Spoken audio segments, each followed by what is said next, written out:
Hi, and welcome to Timeout with Yhunix. My name is Yhunix, and I'm sure you're having an awesome time wherever you are watching me right now. Of course, it's a beautiful and an awesome day, and I feel that work. But I would always tell you, work is part of life. And today I have an amazing young lady, a doctor by profession, but I would love to call her a doctorpreneur. Okay, you know how we roll on Timeout with Yhunix, so we're just going to a very short break, and when we get back, I would introduce her. You're welcome back from the break. It's Timeout with Yhunix, and my name is Yhunix. And guess who I'm rolling with? You can guess. Okay, I would love to introduce her in my own way. You know, she's a very amazing young lady, an amazing doctor. But she's an entrepreneur. She's very, very crazy about motivating people. When I mean crazy about motivating young guys, motivating everybody. If you come in contact with her, your life will change automatically. Mm-hmm. Oh, so I have with me Dr. Chioma Nwakama. Wow, you're welcome. Thank you so much. It's my pleasure. It's also my pleasure. Oh, okay, Ma, could you tell us about yourself? It's hard though. How do I even introduce myself? Okay, I'm Dr. Nwakama Chioma. I'm a medical doctor by profession with interests in dermatology and public health. And I'm a serial entrepreneur with focus health and beauty. I am a professional makeup artist trained from the House of Tara International. And what else do I do? I write. I'm a writer. Wow. And I'm a health blogger. I have a blog, Medically Speaking with Dekachi MD. And yeah, so that's basic. So I'm a health influencer and all the above. I don't know if I remember anything about myself. That's why I said it's kind of hard to talk about myself. Okay, so. You didn't tell us where you're from. Oh, hi. And probably your status. You mean my HIV status? No, I don't mean your HIV status. She said my status. So I'm HIV negative, you guys. So go out there. If you don't know your status, you need to get checked. So I am from Obingwa, the local government area in Abia State. Nigeria. We want to get the status of this. The status of my finger is that this, it depends whether you're talking about medical science or the layman's language. Now, this finger to some people is called the ring finger. Okay, Dr. Chioma, please, could you just tell us about your marital status? My marital status. Yes. Oh, nice. Okay, so normally when you go to fill the form, they have two boxes, single or married. So I am not married. So single ticked. Dr. Chioma is single. No, I'm not searching. But she's single. I don't like the way you're saying the single thing. Some people might be worried if they're watching this now and they hear I'm single. Oh, okay. So you know what that means. She's gonna tell us about the. I don't think that's what it is. Okay, so how has it been like so far being a doctor and an entrepreneur? Okay. So far, being a doctor and an entrepreneur, I'll talk about being a doctor because I've been in the medical line for 7 years. That's like one of the most consistent things in my life right now. Sorry, not 7, sorry, 8, 9 years. What am I talking about? Okay, so being a doctor is interesting and it's challenging. There are days when you are all excited. There are days when you're moody. There are days when you're borderline depressed, you know, especially practicing medicine in Nigeria. It's not, let me just use the normal word, the basic word. It's not easy practicing medicine in Nigeria because you're faced with a lot of challenges. You know, you're already faced with the challenge of late presentation, you know, people coming to the hospital late.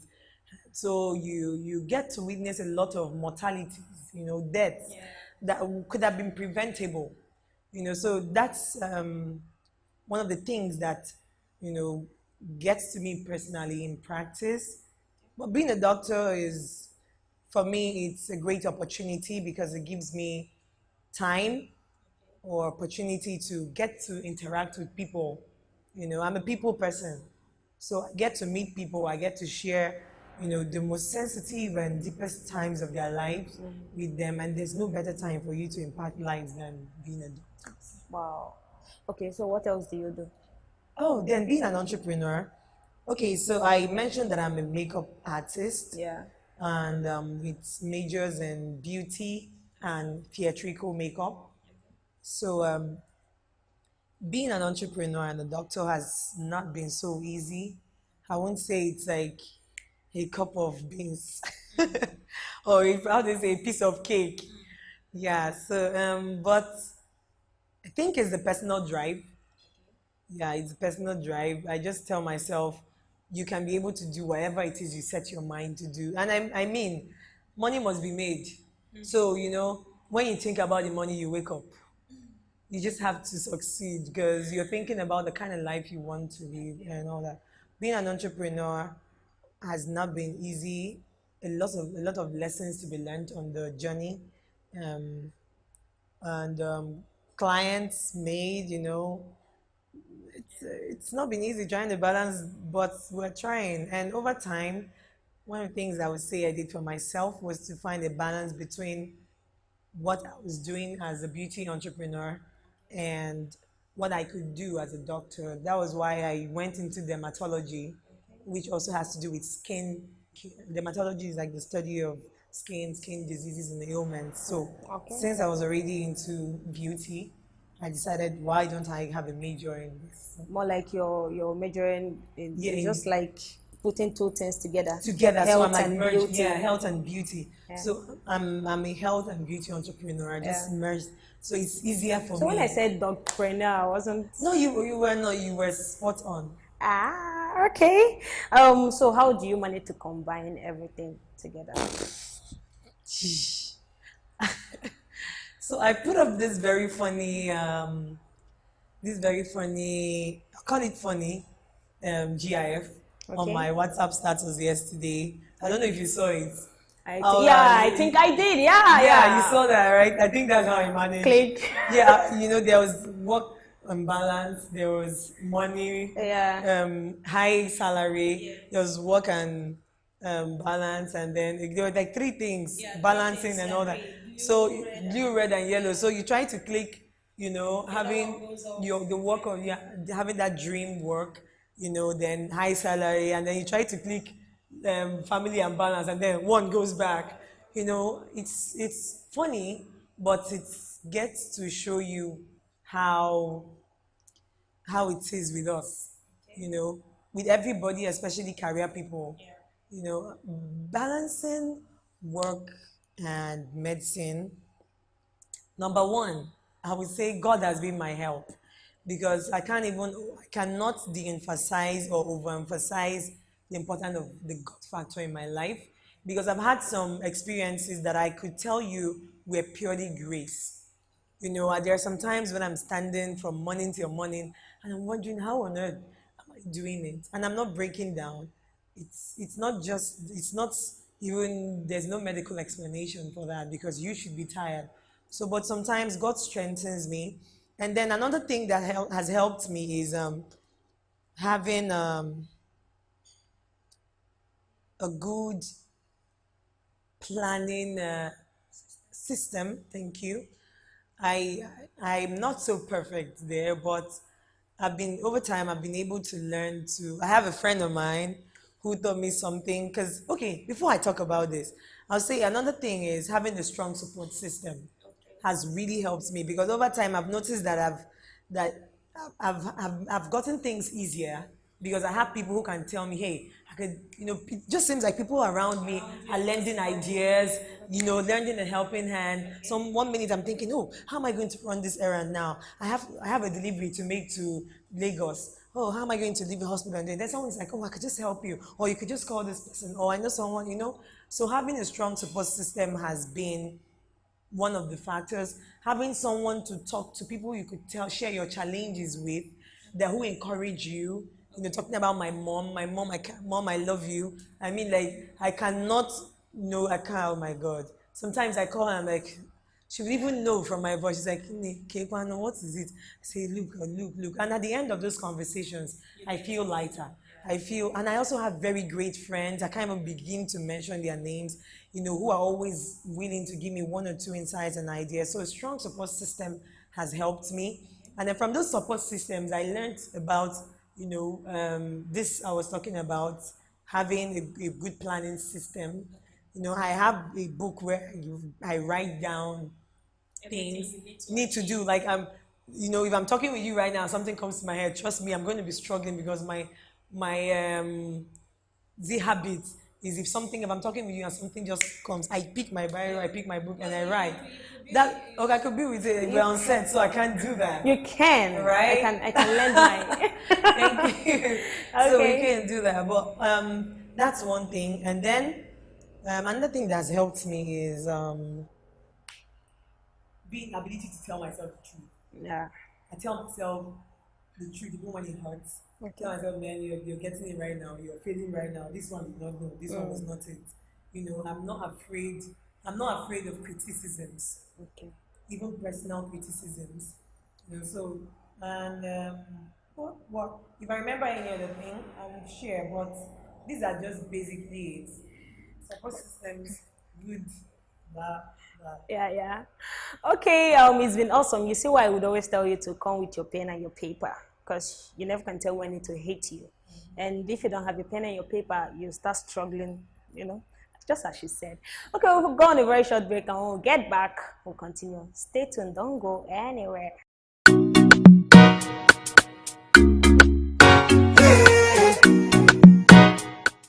Having an event, be it wedding, birthday parties, outdoor celebration, or social gathering, get to thrill your audience and invitees with a sumptuous and unforgettable meal. Avix Kitchen is here to help make this a possibility with our catering and outdoor services. At Avix Kitchen, we deliver excellent catering services to our clients irrespective of the type of event. We know that every event is associated with memory, and the meal forms the baseline. You can as well rent your cooking utensils for your event at an affordable price from us. Excellence is our watchword. You can reach us on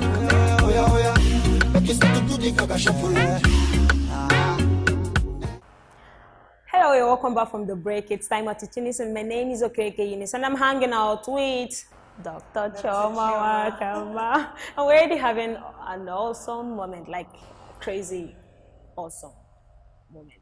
Yeah. Okay, Dr. Chioma, I hope you wouldn't mind if I go personal a little bit. If we go personal a little bit, if I'll just give the information I'm comfortable with. Okay. Yeah. Okay. Could we talk about your trip to Paris? Okay. That was sometime in March. All right. So it was for a technology innovation that I came up with. I and my team members. Shout out to all of them.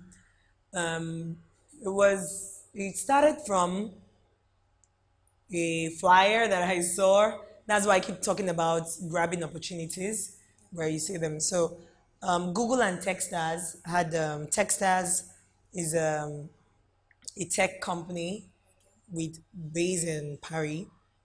So they came up with what we call Startup Women Weekend. Now, the Startup Weekend has always been open to both sexes, for guys, just open for both sexes.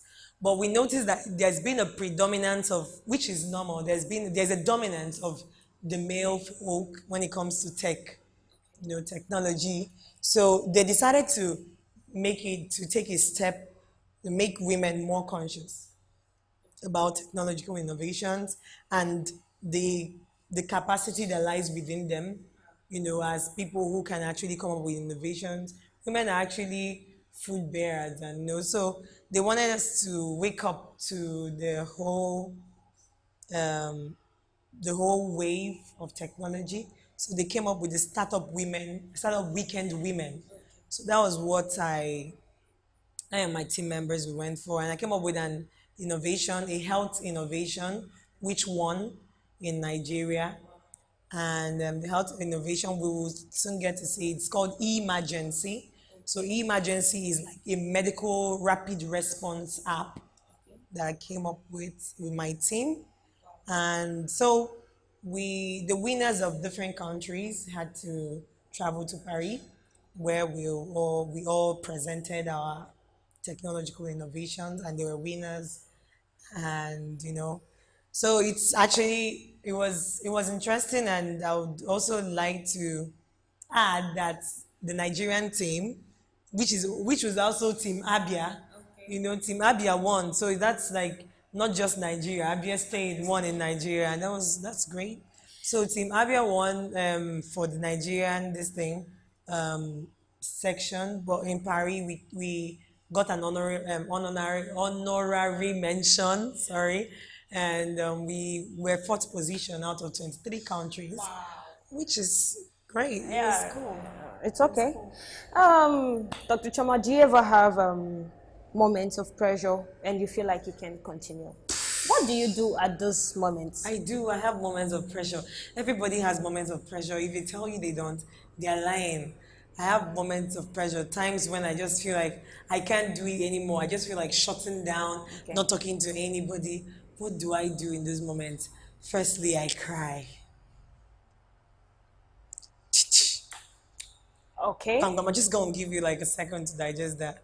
Okay. Yeah, but I don't cry all the time. But when I'm under pressure, really, I just, it's like a bottle of emotions, all at once. So I try to relieve pressure by, most times it just comes by crying. I'm just on my bed. Maybe crying when I'm talking to somebody. But I think one of the things that works for me is talking to somebody. Sharing my concerns. When they say a burden half shared is half solved, it's not a lie, it's real. So I have people that I share times when I feel bad and all that. Like, I really need to talk, shout out to my friend out there, yourself, I mean. So I have people that I talk with, and then I feel better. Then I pray. I just feel, God, at this moment, I just need your guidance. And if it's something that I can pinpoint, find out what is the source of this pressure, sometimes I just shut out. Notice my social media handles, nothing is happening. I'm not talking to anyone, I'm just resting. I'm just lying down in my room, taking a rest, because we are human beings, we're not engines. Even engines have times when they just get bad and they need some reservicing. Yes, so I just need to rest. Okay. I get back. Okay, Dr. Chioma, how do you manage to get through the pressure of marriage? Pressure of marriage? I'm not married now. How the days to get through the pressure of marriage? Okay, how do you manage to get through the pressure of being single? Of being single. Or not being married? Or not being married. Firstly, what's pressure? I think pressure is what you let in. Mm-hmm. Do you understand me? Pressure is what you let in. Okay. Nobody can pressure me into getting married. Okay. If for it to become pressure means that you're seeing its physical effect on me or emotional. So I get what you mean. People around trying to tell you, when are you getting married? Oh my God! If you're so concerned, I'm one of the worst people you can tell that, because the joke will be on you. I'm not joking. I try to make it very light. I understand that people feel that once a woman is accomplished or you've reached a certain age, or limit or whatever, the next thought should be marriage. I'm not against marriage. But I'm against you trying to rush into something that is going to be your life for the next 50, 70 years. Okay. You have to take time, make sure you're making the right choice. And if you feel you've not found that choice, my dear sister, my dear brother, take a deep breath and sip Zoho. Simple. I fulfilled with what you're doing. Thank you. Fulfilled with what I'm doing. Very much fulfilled. I am so fulfilled, because nothing fulfills me more than seeing somebody or like, okay, I go on Twitter, I have a health blog, I have a wide Twitter reach, and then I see people who send me emails, I see people who send me DMs, direct messages or private messages, and then you see people like, Dr. Chioma, thank you so much. You don't know what you did for me the other day. We didn't talk personally, but that your post, that you made on so and so, some people tell me, man, your post saved my daughter's life. It said, I have people who send me presents and gifts all the time. You know, some people who I don't, yeah, the one I received the last time, I just got people to tell me, yeah, the stack of Chimamanda Adichie's novel.